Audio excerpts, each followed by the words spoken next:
Greetings, plagelings. I come before you crudely drawn to tell of myself. One of the biggest comments about my uniform is, what's a guy in a bird suit doing at a store? Closely following, I thought Halloween was months ago. While a common misconception, it must be noted that I am not a birdman, but simply in my protective garb, safe from the pestilence in the cursed foul air. However, being called a bird and being late for Halloween gave me the idea for our next story. This is The Raven by Edgar Allan Poe.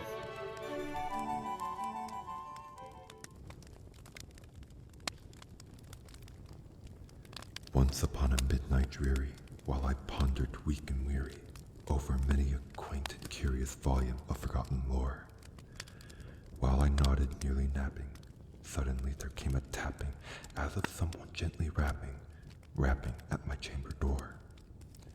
"'Tis some visitor," I muttered, tapping at my chamber door. Only this, nothing more. Distinctly I remember, it was in the bleak December, and each separate dying ember wrought its ghost upon the floor.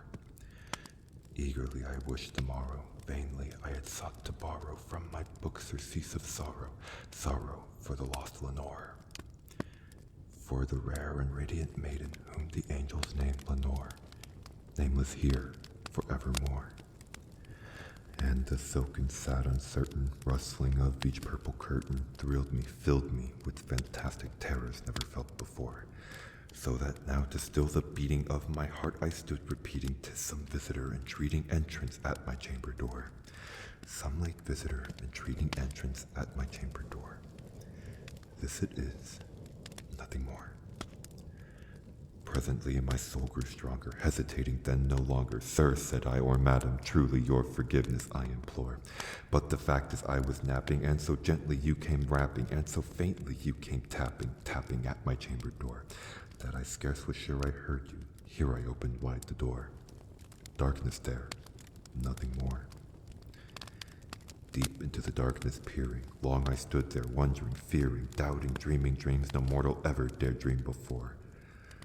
But the silence was unbroken, and the stillness gave no token, and the only word there spoken was the whispered word, "Lenore."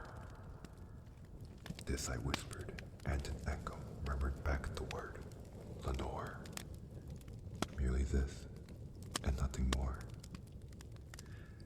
Back into the chamber turning, all my soul within me burning, soon again I heard a tapping somewhat louder than before. "Surely," said I, "surely that is something at my window lattice. Let me see then what the thread is and this mystery explore. Let my heart be still a moment and this mystery explore. 'Tis the wind and nothing more."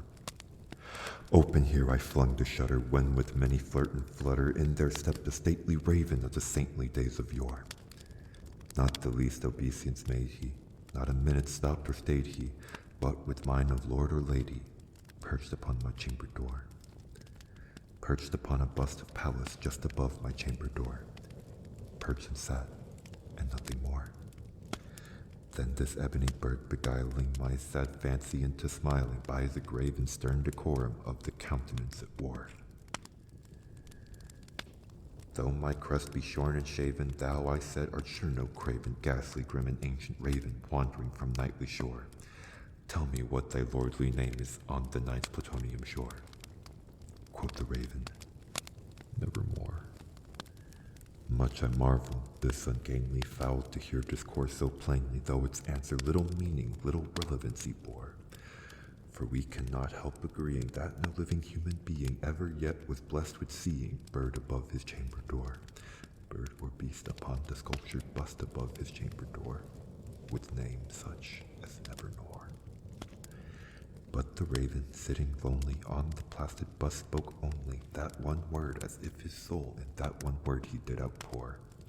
Nothing farther than he uttered, not a feather than he fluttered, till I scarcely more than mothered. Other friends have flown before. On the morrow he will leave me, as my hopes have flown before. Then the bird said, "Nevermore." startled at the stillness broken by a reply so aptly spoken. Doubtless, said I, what it utters is its only stock in store. Caught from some unhappy master whom unmerciful disaster followed fast and followed faster, till his songs one burden bore, till the dirges of his hope that melancholy burden bore, of never, nevermore. But the raven still beguiling all my fancy into smiling, straight I wheeled a cushioned seat in front of bird and bust and door.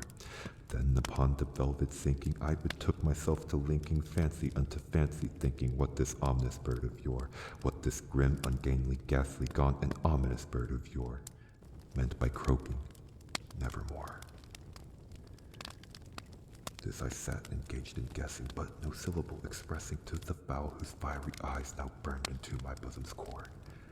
This and more I sat divining, with my head at ease reclining on the cushion's velvet lining that the lamplight gloated o'er, but whose velvet violet lining with the lamplight gloating o'er she shall press on nevermore. Then methought the air grew denser, perfumed from an unseen censer, swung by seraphim whose footfalls tinkled on the tufted floor. Wretch, I cried, thy God had lent thee, by these angels he had sent thee, respite and nepenthe from my memories of Lenore. Quaff, oh quaff this kind nepenthe, and forget this lost Lenore. Quoth the raven, nevermore. Prophet, said I, thing of evil, prophet still, if bird or devil, whether tempter sent or whether tempest tossed thee here ashore, desolate yet all undaunted, on this desert land enchanted, on this home by horror haunted, tell me truly, I implore. Is there balm in Gilead? Tell me, I implore. Quoth the raven, nevermore. Prophet, said I, thing of evil, prophet still, if bird or devil, by that heaven that bend above us, by that God we both adore, tell the soul and sorrow laden, if within the distant Aden it shall clasp a sainted maiden, whom the angels name Lenore. Clasp a rare and radiant maiden, whom the angels name Lenore. Quoth the raven, nevermore. Be that word our sign of parting, bird or fiend, I shrieked upstarting. Get thee back into the tempest and the night's plutonium shore. Leave no black plume as a token of that lie thou soul had spoken. Leave my loneliness unbroken, quit the bust above my door. Take thy beak from out my heart, and take thy form from off my door. Quoth the raven, nevermore. And the raven, never flitting, still is sitting on the pallid bust of Pallas just above my chamber door. And his eyes have all the seeming of a demon's that is dreaming, and the lamplight o'er him streaming throws a shadow on the floor. And my soul, from out that shadow that lies floating on the shore, shall be lifted